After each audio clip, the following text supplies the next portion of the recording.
Welcome to the Featured Anime Podcast. I'm your host, Jack. And I'm Rick. And today we are talking about... Actually, I am. Literally. That is what we're talking about. Actually. I am talking about this. Actually, I am. Oh, God. This was my choice. Thanks to the random wheel that I usually use. The episodes, there were 13 episodes. It came out in July 2015, ran all the way through September 2015. Producers for it were TV Tokyo, MediaNet, ATX, just to name a couple. The studios for it were TMS Entertainment and 3X Cube, so it was produced alongside each other. And then you have a source of a manga with genres being comedy, supernatural, romance, vampire, fantasy, school, shonen, and harem. Definitely harem. Definitely harem. I thought maybe I was gonna say you might be able to put incest in there too, but not really. But like, how would you even get that? How would you even get to that? Because his granddaughter comes back and it's kind of sort of part of his harem. What? His granddaughter time travels. I am totally lost. I must have missed that. Probably. Let me. I have a character list pulled up. Give me 1 second. We got to find it again. Because So it was much later. Maybe episode. I want to say 8 or 9. Give me 1 second. Go up. Because I don't remember that any happening ever, like at all. In fact, I'm looking at the list of characters and I remember every single one of those characters. So, all right, give me 1 second. All right, so Shigarami, give me 1 second. It's I just had it up because I figured you had missed it too because it was not a big part of it. Oh, alien, that's not her. Please. That's the great granddaughter. Right. Okay. So Rin Kiryun. Give me this one. Copy. And then I will send this to you on Discord. So Rin, Kiryun. Okay. Did you send it to me on Discord? Yes, it should have sent already. Okay. Hasn't come up yet, has it? No, it hasn't.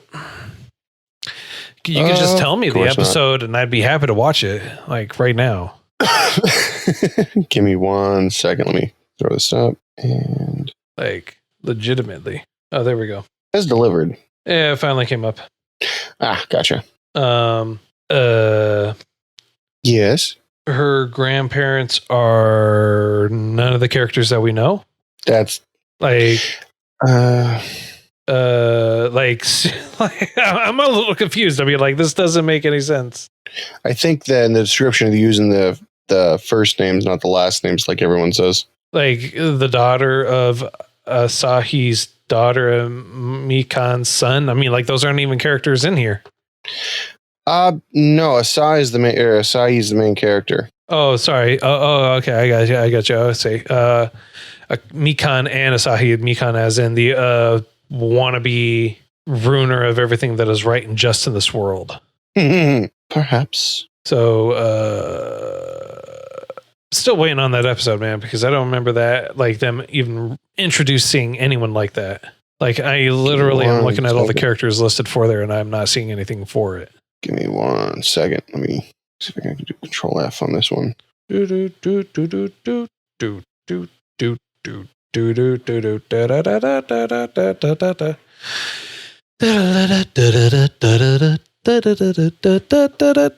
sitting here waiting for you to show me something. Come on, man. Let's go. I mean, like, do you want us just wait and you can finish rewatching the whole series and then give me a timestamp of it? It's like, if only. All right, so I'll have to rewatch it to see it. I could have sworn it was in later episodes. But the Vampire Hunter, do you remember them? No. All right, let me copy this and you can see it here. Okay, man. How about this? Explain to me episode 1. Like, what happens at the end of episode 1? Well, so episode 1, he walks in. Well, it's the same thing that happened at the beginning of episode 1. walks in. The main character walks in to try to confess the love and sees bat wings. Okay, so we're on the same anime. Okay, so we're on the same one. There at any point during this anime, I did not see a vampire hunter, nor did I see a time traveling person. So my question for you is, secretly, or so actually I am, is also known as my secret monster, or my monster secret, right? Right. Yeah. So part of the plot was their granddaughter comes back and tries to prevent something happening. So do you know the... Okay. I'm not asking if you've read it.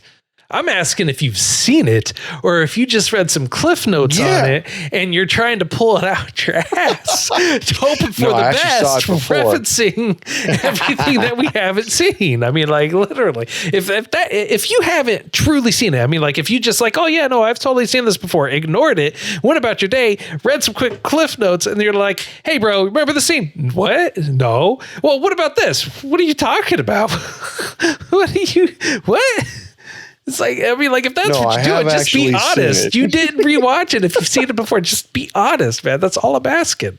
Like, I did watch it before. I watched episode 1, 3, 5, 7, and 9. Okay. And then I watched the last episode. So what you're saying is you skipped everything else in the middle, and then you read some cliff notes, and you're like, hey, bro, remember when this happened? What the hell are you talking about, man? Unfortunately, yeah. Okay. No, but like I could have sworn the first time I watched it, I was reading this over again. And yeah, I do remember the chick. It was a yellow-haired chick. So, we're just going to go with you didn't watch it. Oh, harsh. And we're just going to hope for the best that you remember it correctly and not pull out cliff notes from the manga. 'Cause I am so confused as to what you're talking about. Like literally all this was just a foundation for what I'm assuming is in the manga or for later seasons should they try and do that. But they only ever did one season from what I understand. Yeah, no, I'm saying should they try to do that? That's why I said should they try to do another season. All right, fine. I mean, I'm just saying. Let's go over some of the stuff I do remember then. Because I remember they had at least 5 different people with some whacked out crap. There was an alien, a werewolf, that for some reason changed personalities into a pervert. No, so her normal personality is a pervert, and then she's not a pervert when she transforms into her werewolf form, which is also a guy. That personality isn't aware of everything, but her personality, the main personality, is aware of everything, even when she's transformed. And yes, even a photo of the moon works. I do remember that. That was kind of funny. So, damn. So you have the alien. The protagonist did suck. The protagonist sucked. The protagonist was not fun at all. The protagonist was whiny. The protagonist was my least favorite character. He actually made me not like this anime. I'm not saying that it was a bad anime. Why was that? Because I'm not saying it was a bad anime. It was good. Because we've actually liked anime. Okay, but I'm saying, like I was saying in the pre-show, he's whiny like with ReZero. All right, I did not really care for the protagonist too much in ReZero. Yeah. He is like that, only whinier. And he, like the protagonist in ReZero, has no redeeming qualities. So I'm just saying, they're both whiny, they're both complaining, they're both pick your flavor as to what it is. ReZero is a good show. It's enjoyable. I enjoyed it. But even my wife said, "Are you watching ReZero again?" with the amount of whining that was going on from the protagonist. Yeah. Well, the only thing I could say with him is his only, I guess, redeeming factor, redeeming quality, was the fact that he was very honest. He didn't lie because he couldn't. Yeah. I don't know if that's a quality or not, but to be honest, because you can't lie. I think that's a redeeming quality, but also at the same time. But here's the thing. The whole thing circles around him being not able to handle people's secrets. And then he gets basically thrown a crap ton of secrets that could ruin everyone's life and expose aliens and expose vampires and just a whole bunch of crap. And then it circles around, if my memory serves, back to the chick that he likes isn't even honest with herself. The vampire chick, that she likes him, but she's not honest with herself about liking him. And then everyone agrees that they like each other, and then it's all happy.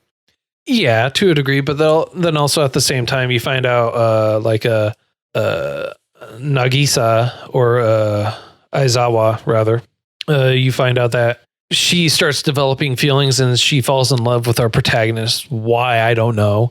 Why? Because it's a harem. Yeah. Why Yoko falls in love with our main protagonist? Again, I don't know, but whatever.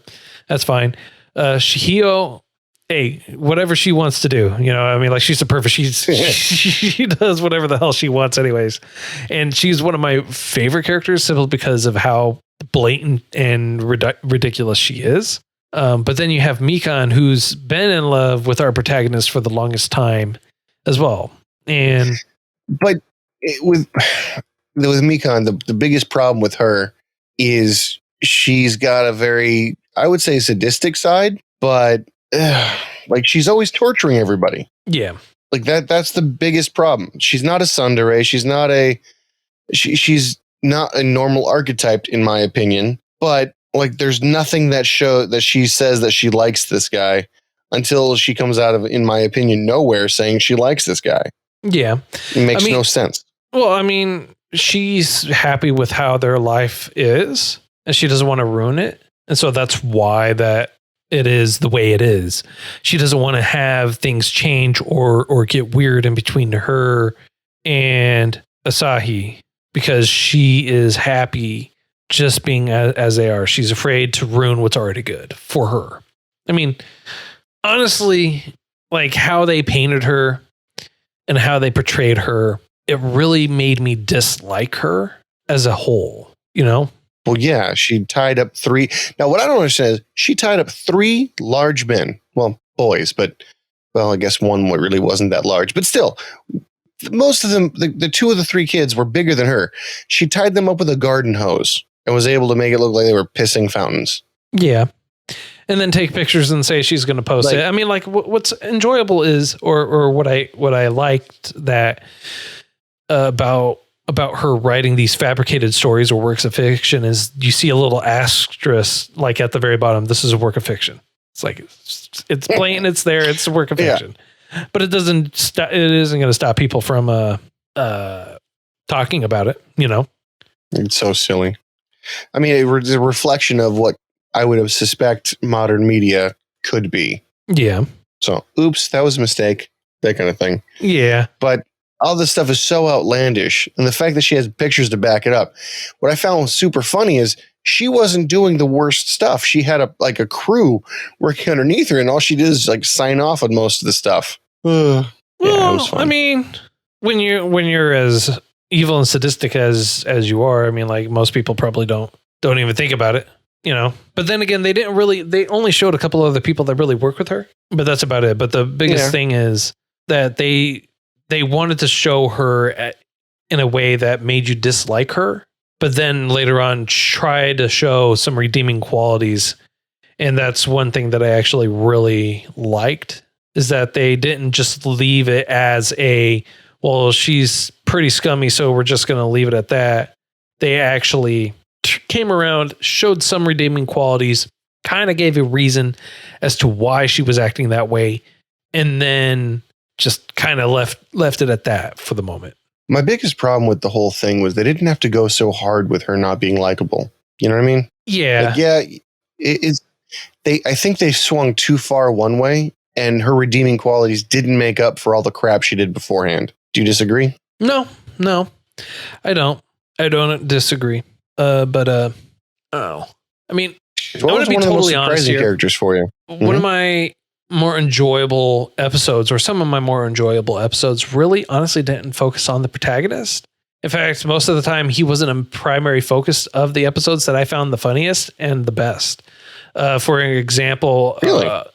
One of my favorite episodes that I actually laughed a lot at is when Akane, the principal, who's also a devil, 1,000-year-old devil, or however long when she is craving the chocolate cake that Aizawa created, or chocolate that Aizawa created, because apparently the devil or Akane loves sweets, loves candies.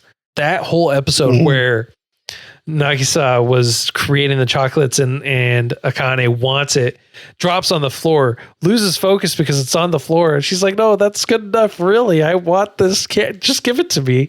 That whole skit, the whole premise, everything just like was magnificent. And then you have her great granddaughter, Akita, just at any given point in time, just coming out, snatching the great grandma Akane and just completely owning her hilariously too. Oh, yeah, the strength is crazy. It's like she's just completely beat the crap out of her. It's like she may be a devil, but you know what? Your great granddaughter is a force to be reckoned with. And one of my favorite scenes is they're running away. Akane is running away, and Akari comes out. Her hand just like comes out, grabs her on the head, and pulls her into the room, and lightly lays the glasses on the floor and closes the door. It's just a great series. You know what's going to happen. You just yeah. The episode, you're like, you know what's happening. Oh, exactly. And there's nothing you can do to fix it. Exactly. Oh, man. Out of everybody, so I was going to say, out of everybody, who was your favorite character? But I think we just figured that one out. Yeah. Yeah, definitely. Well, she's one of my favorite characters. I also had stated that Shihiho is one of my other favorite characters simply because she is the way she is, and there's nothing wrong with that. What's funny and why I like her is in one of the scenes, she's face first against Mikan's behind with her skirt over her head, and she stands up and says, "Oh, I'm trying to find something I lost too." And it's like, "What did you lose? What did you lose?" And a gust of wind blows. It's like, "I lost my panties." It's like, you should never lose your panties. How did you even lose? Like, in what world did those get lost? So this one, apparently. So out of the few episodes that you did see, sir, is there anything that really sticks out to you? Yeah, the fact that the class rep had a large screw on the back of her head that no one addressed. Well, I mean, you could assume that everyone had been there for a while, and she just, didn't really need to address it after the first one, especially given how militaristic. Yeah, that she is. I mean, I guess, but it was a big game for me of playing pick the protagonist. And what shocked me beyond everything was the fact that our main protagonist didn't stand out. Everyone he interacted with did by a lot. I figured one of his three friends, the shorter one, was going to be some kind of something out of the gate because the hair color was just crazy different. You've got our main character you got the vampire with the green hair. Mm-hmm. You've got the militaristic chick with the blue hair. You got the grandma or the demon with pink hair. And it was a little bit impressive, I would say, that I couldn't figure out who the main character was until you find out that he's just not able to keep a secret. Well, I mean, like episode 1, that's a little boring. Yeah. Yeah. But episode 1, they spelled out who the real protagonist was right at like the first 30 seconds. You kind of figured it out from them telling you. And I figured it would be really centered on the flaws that they were spelling out right away. So it immediately the foundation is like, okay, well, we're going to have an entire anime on him not being able to keep a secret or him having a hard time keeping a secret because they call him a leaky basket and everything like that. And I wasn't off the mark. Like literally that's what this whole series was about. Yeah. In a manner of speaking. I mean, like there are some other fundamentals that really go along with it. And it just really honestly didn't speak volumes to me, I would say. This is one of the ones that are more, I don't know. I would say short-winded.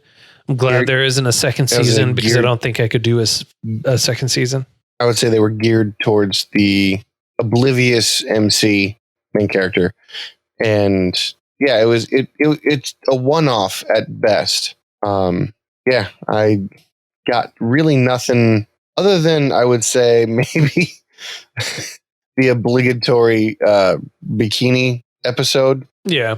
Really nothing stood out. And they really played to the flaws of every single character in every episode. It's not just like a one-off. They played to a flaw once. They played to the flaws multiple times and several times throughout. And you know, don't get me wrong, I found it entertaining. It was comedic in some points, in some facets. It definitely was a romance, that's for sure. God, no. I did like, however, they made slight variations to the lore. For instance, vampires don't turn to dust and they don't have to drink blood. Drinking blood turned into a sexual thing, kind of, sort of. It's equivalent to a very passionate kiss is how they spun it. And then, you know, instead of turning into dust, they just get really tanned. Yeah. And then the aliens, instead of being all powerful beings, they were super tiny with mech suits, essentially. And werewolves, instead of being just these bloodthirsty things, they end up being perverts that can change sex. Well, the transformed person is not a pervert. Again, let's clarify that. The main personality, the normal person is the pervert. Like the normal individual with the normal personality or main personality is the pervert. But I don't think that has anything to do with the werewolf portion. I think it just has to do with the personality of the individual. I would say it does indeed. I would have to say what's great for the werewolf transformation is that it's not really a werewolf transformation. You just turn from one person to the other. The only real distinct difference is in the werewolf transformation, you have these giant chompers. Yeah. Dear Lord. Yeah. Hard to miss, but I don't know. It was, as far as anime style goes, expected. You could tell this was not marketed to people who wanted an intellectual anything. Right. This is just eye candy to get through. Yeah, or just something mundane to really kind of put on in the background. Not something you'd really focus on, I would say. Yeah. I mean, obviously. Given my gusto for it. Yeah, exactly. Yeah. The only thing I could say that I haven't, I guess, said before was the amount of side characters that were better than the main character. I don't think I've ever seen anything like it. Yeah. It's not something that you really see too often where you see the main character being outshined by everyone else.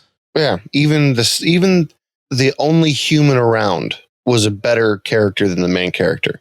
More intriguing. The girl next door turned into a psycho killer. Well, not killer, but psycho in general. Yeah. So I don't know. All right. Well, there's not really much that we could say on this. It's a pretty straightforward show. In all honesty, there's really not much that we could talk about in that regard. I do have a question. The girl next door, the newspaper chick, was there anything special about her glasses? Yes, there was. Yeah, but since you didn't watch the series, I figured I didn't bring it up because why bring up what you didn't watch? Why you want to hurt me? So yes, there was something special about her glasses. And in case you didn't know from your Cliff Notes, they are inhabited by a goddess of fortune, or as what Mikan likes to say, the goddess of misfortune. Yeah, because it always backfires. No, it's not that it always backfires. It's that it just is not working out to what she wants. So, again, some of my favorite episodes or dealings are dealing with everyone else other than the protagonist, the main protagonist, which is supposed to be Asahi, but he's really not someone that you care about. Yeah. I mean, yeah, no. That's just me. And my personal viewpoints. Well, you're not alone. So you're not alone. Like there have been many other anime that we've seen in similar fashion, I guess you could say. Yeah. That the main character in this particular case, if the main character went away, most of the plots wouldn't have occurred. Yes. But you could have put a more assertive guy in there, and instead of screaming all the time, and instead of, well, not really screaming all the time so much as like screaming at people, but screaming out of embarrassment. Yeah. That could have been replaced with something a little bit more assertive, something a little bit more, I'm not going to say realistic, because we're not really looking for realism here. Yeah. You could put it, who would be a good one? You don't want a brute, because a brute would just pave through everything and it really wouldn't matter. Because I was thinking Yu Yu Hakusho, if you were to transplant Yusuke into here, that really wouldn't make any sense. Because he would just power through everything. Well, yeah, but I mean, I think that's why they wrote it the way they wrote it.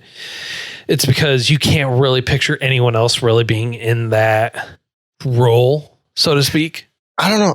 I'd prefer if they put someone like Ash Ketchum, a little bit more self-reliant, somebody more worthy of an actual MC role. You know what I mean? No. No? No. Really? I don't know. Maybe I just like Pokemon a little bit more than you do. I would assume so. Yes. I mean, like, I don't know. I mean, like, if we chose Pokemon, maybe you would have actually watched it. Just saying. Hurtful. Hurtful. Hurtful. Should have a theme song. You know, do you really want to hurt me? Yes. Yes, I do. Yeah, because you really, really hurt me. I saw you. No. All right. Okay. Oh, man. So, on a scale of up to 10, sir, how would you rate this? I feel like the story could have been better. The animation quality was decent, but not great.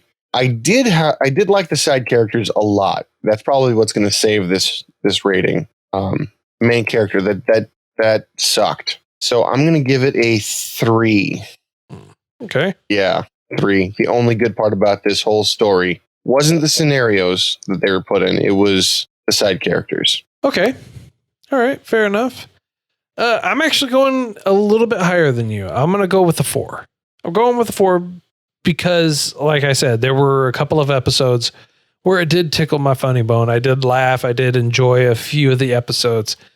And primarily when it wasn't dealing with the main protagonist, I enjoyed it. Other than that, I really didn't enjoy it. But it is something that if you really want to just kind of, I don't know, have a palate cleanser from all the great anime you're watching, and you need something to just really kind of reel you back. Anime. Just watch this. It'll help cleanse that palate for you. So that way you're not too let down on the next bad one that you watch. But regardless, it's not that bad. It is bad, but it's not that bad. So I was going to say, it sounds like you're saying, do you really hate all the good anime you're watching? Let's fix that. Well, I mean, look, if you want an insight as to whether or not you're going to watch this more than once, just ask Rick. He'll tell you. No, you're not. Yeah, no, you're not. I will say, with my memory of it, when it was coming out, I would binge maybe 1 or 2 episodes at a time. Mm-hmm. Because the first episode was promising for me. I did enjoy it. The second episode, it kind of started to get tiring. Third episode, I was like, all right, maybe the next episode will be better. So I was watching it not necessarily out of interest, but out of hope that it would change. And you're right. A few of the shows didn't have the main protagonist being a bumbling idiot, and it was mainly focused on the side characters. So yeah, that was palate cleansers as far as the anime goes.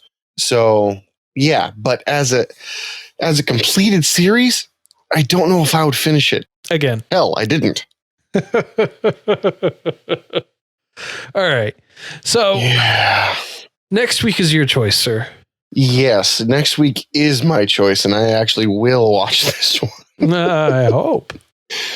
Now, if you were listening to the pre-show, we would have already told you what we're watching, but since you didn't, this next one's actually going to be a movie. Yes, it is. And it is called Jin-Roh, the Wolf Brigade. Jin-Roh. Yep. Jin-Roh, the Wolf Brigade. And it came out in August 1999. And Genres for it are action, drama, military, psychological, and romance. So this one was actually chosen fairly random. It was. And it's an hour and 41 minutes long.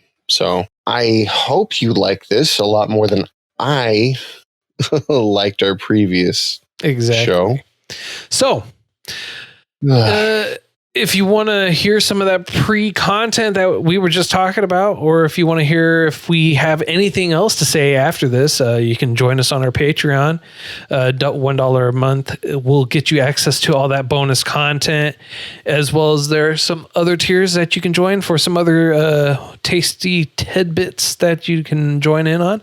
But other than that, you can reach out to us at featuredanimepodcast@gmail.com, Featured Anime Podcast on Facebook, at Those Anime Guys on Twitter, or if you want to join us in our Discord, we're always hanging out in there, always talking to whoever is wanting to chat with us a little bit.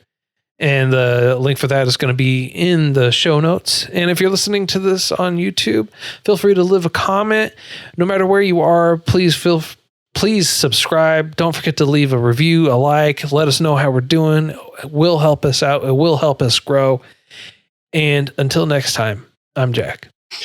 I'm Rick, and I promise to watch the next one. Later.